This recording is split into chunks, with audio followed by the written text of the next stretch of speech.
Esse é o podcast do Jornal A Verdade, um jornal dos trabalhadores na luta pelo socialismo. Fique por dentro das lutas dos trabalhadores brasileiros através do nosso jornal impresso. Basta entrar em contato com os nossos brigadistas ou através do nosso site, averdade.org.br.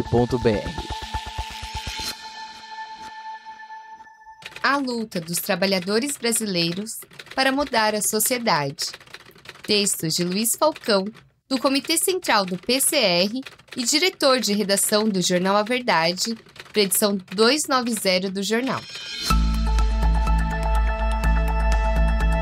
No dia 1º de maio, trabalhadores e trabalhadoras de todos os países vão se unir para celebrar o seu dia, o Dia Internacional do Trabalhador. Esse dia não foi escolhido ao acaso. Em 1986, na cidade de Chicago, nos Estados Unidos, os operários decidiram entrar em greve para reduzir a jornada de trabalho a 8 horas e aumentar os seus salários. Suas famílias participaram do movimento e a população apoiou essa justa luta. Os donos das fábricas, os patrões, ordenaram que a polícia reprimisse os grevistas e acabasse com o movimento. Foram dias de terror, com centenas de operários agredidos e dezenas de feridos à bala. A justiça também ficou do lado dos patrões e decidiu enforcar 5 dos 8 líderes da greve. A luta continuou e no dia 1º de maio de 1986, o Congresso dos Estados Unidos aprovou a jornada de 8 horas de trabalho. O 1º de maio é, portanto, uma homenagem a esses trabalhadores que morreram lutando para reduzir a jornada de trabalho e a todos que produzem as riquezas de uma nação. A Greve Geral de 1917. No Brasil, a primeira greve geral para aumentar os salários e estabelecer a jornada de 8 horas ocorreu em 1917. As maiores categorias seguiram realizando greves e conquistaram essa jornada na terceira década do século XX. Em 1941, após 2 décadas de muita luta, foi estabelecida a Consolidação das Leis do Trabalho, a CLT, que estendeu a todos os trabalhadores o direito de férias, salário mínimo, 13º e a jornada de 8 horas. Porém, essa luta nunca acabou, pois a burguesia nacional e internacional, a classe que é dona das fábricas, dos bancos, das grandes empresas comerciais e agrícolas, trama sempre para aumentar a exploração da classe trabalhadora. A classe capitalista sabe que seu lucro não é fruto de um milagre, mas resultado da exploração que realiza da força de trabalho dos operários e das operárias. Quanto menor for o salário pago e mais horas o operário trabalhar, maior é o lucro do patrão. Durante 21 anos da ditadura militar fascista, que começou em 1964 e acabou em 1985, os direitos dos trabalhadores eram desrespeitados e milhares de greves exigiram aumento dos salários e melhores condições de trabalho. Em 1985, o povo derrotou o regime militar fascista, mas o Brasil continuou em um país capitalista, dominado por uma minoria de grandes bilionários, que além de serem donos dos meios de produção, dominam o Estado, a Justiça e o Congresso Nacional. Consequentemente, os trabalhadores e as trabalhadoras, para sustentarem as suas famílias, são obrigados a vender a sua força de trabalho aos patrões.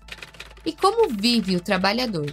Pois bem, após 107 anos da primeira greve geral dos trabalhadores brasileiros, qual é a situação da classe trabalhadora? Como vivem os que realmente trabalham nesse país? Aqueles que constroem os prédios, os condomínios, as estradas e rodovias, as avenidas e pontes, que produzem calçados, roupas, limpam as ruas, fazem faxinas nas casas alheias, fabricam os carros, garantem o transporte, a energia elétrica e a água nas residências. Ensinam e garantem um funcionamento das escolas e universidades, salvam vidas nos hospitais e postos de saúde e plantam e colhem os alimentos. Como vivem essas pessoas? Nós sabemos que os burgueses, os ricos, estão cada vez mais ricos. Suas mansões são repletas de luxo e têm a seu serviço quantos trabalhadores quiserem. Possuem diversos meios de transporte privados, como helicópteros, jatos, iates, lanchas, gastam milhões por mês e têm até foguetes para ir à Lua ou a Marte em caso de uma guerra nuclear.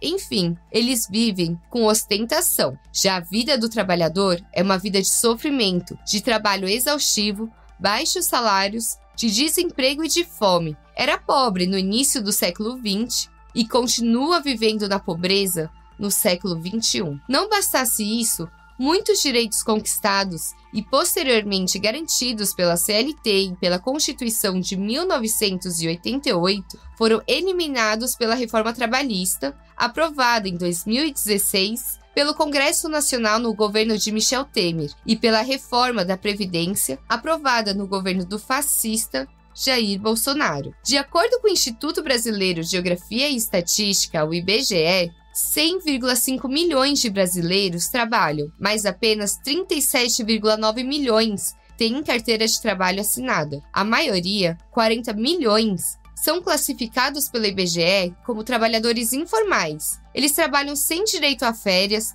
13º e jornada de 8 horas. Há ainda 25,4 milhões de trabalhadores que têm um negócio, mas que não empregam ninguém e são definidos como trabalhadores por conta própria, igualmente sem direitos. Dados publicados pela Agência Brasil em 28 de março de 2024. Os desempregados, segundo o IBGE, somam 8,5 milhões de brasileiros, mas 3,7 milhões cansaram de procurar e não encontrar emprego, e por isso são chamados de desalentados. Na prática, nós temos 12,2 milhões de desempregados no país. São homens e mulheres que não têm como sobreviverem, pois não recebem nenhum salário. Caso tenham filhos, poderão receber R$ 600 do Bolsa Família, que é o valor médio de uma cesta básica de alimentos. É de se perguntar qual será o futuro desses trabalhadores desempregados e de seus filhos se não conseguirem mais trabalhar. A resposta está estampada em todas as capitais do país. A mendicância, a criminalidade, o tráfico e o crescimento da população em situação de rua. Com efeito, estudo da ONG SP Invisível revelou que a cidade de São Paulo possui 31.884 pessoas vivendo em situação de rua, número superior à população de 89% das cidades brasileiras. Acrescente-se a isso que metade das crianças brasileiras de até 5 anos vive na pobreza, ainda segundo o IBGE. Quem tem carteira assinada também não tem uma vida muito fácil. Dados da Síntese de Indicadores Sociais de 2023, também do IBGE, aponta que 60,1% dos trabalhadores brasileiros ganham até um salário mínimo. Isso é, R$ 1.412. Entretanto, a Constituição brasileira determina que o salário mínimo deve ser suficiente para garantir as necessidades do trabalhador e de sua família, com alimentação, moradia, saúde e educação, roupas, higiene, transporte, lazer e previdência. Com base nisso, o Departamento Intersindical de Estatísticas e Estudos Socioeconômicos, o DIEESE, calcula que o salário mínimo deveria ser de R$ 6.832,20. Isso é o que determina a Constituição. Mas como quem manda na sociedade é a classe capitalista, essa lei é descumprida em nossa pátria. Quando, porém, o trabalhador faz uma greve, a justiça se levanta e diz que a greve é ilegal e ainda cobra uma multa dos sindicatos. E tem mais. Desde a reforma trabalhista, que retirou vários de nossos direitos, é crescente o número de trabalhadores no regime de trabalho intermitente. Isto é, sem jornada de trabalho definida, sem salário fixo e 24 horas à disposição das empresas. Hoje, quase 6 milhões de pessoas estão trabalhando com jornada intermitente, afirma o Ministério do Trabalho e Emprego, o MTE, exploradores e explorados. No ano de 2023, o PIB do agronegócio alcançou 2,62 trilhões de reais. Mas nada dessa riqueza foi investida para melhorar as condições de trabalho no setor. Pelo contrário, no ano passado, o número de trabalhadores resgatados em situação semelhante à da escravidão foi maior dos últimos 10 anos, 3.151 pessoas. Confrontados quando esses trabalhadores são encontrados em suas ricas empresas, os patrões,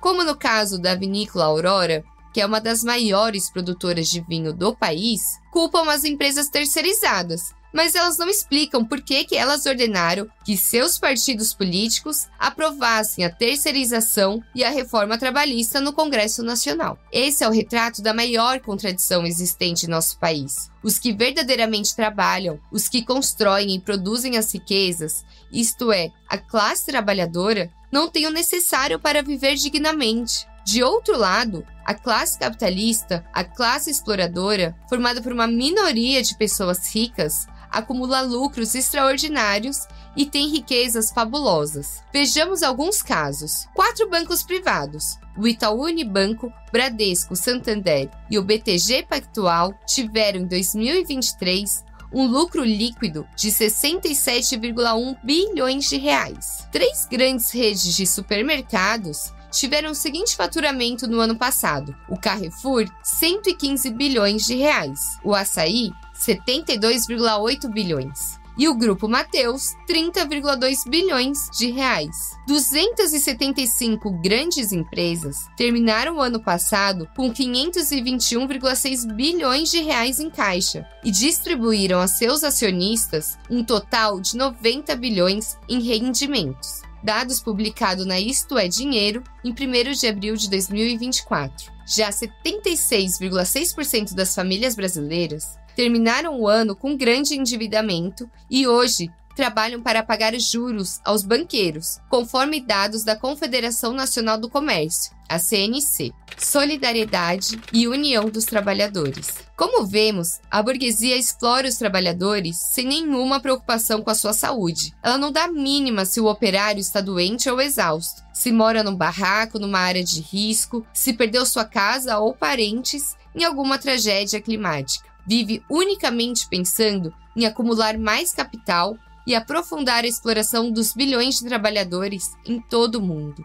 Exige que o operário trabalhe todas as horas de sua vida para a empresa dele e chama isso de parceria. Chama os operários de colaboradores, mas não hesita em demitir quando ocorre uma crise ou quando compra uma máquina mais moderna. É um tirano que age sob total proteção da polícia, do Estado e dos partidos burgueses, mas que se apresenta à sociedade como um benfeitor que dá emprego e pão aos que vivem na miséria. Os seus filhos e filhas herdarão o capital, as empresas, os bancos, mas também herdarão essa hipocrisia e desumanidade. Porém, os exploradores não podem enganar eternamente a classe trabalhadora. Dezenas de milhares de operários já despertaram e lutam para mudar a sociedade, destruir o sistema capitalista e construir uma sociedade dirigida pelos trabalhadores e não pela minoria de ricos que explora os que trabalham. O 1º de maio é assim, um dia onde todo operário e operária consciente deve denunciar os crimes dos ricos contra os pobres. Denunciar que o lucro do patrão não é vontade de Deus, mas resultado da exploração que ele realiza da nossa força de trabalho e dos baixos salários. É um dia para unir os proletários em todos os países, defender a solidariedade entre os irmãos trabalhadores e fortalecer a sua organização política e sindical. 1º de maio é o dia de reafirmar o nosso juramento de acabar com a exploração capitalista e de lutar para construir a sociedade dos trabalhadores, o socialismo.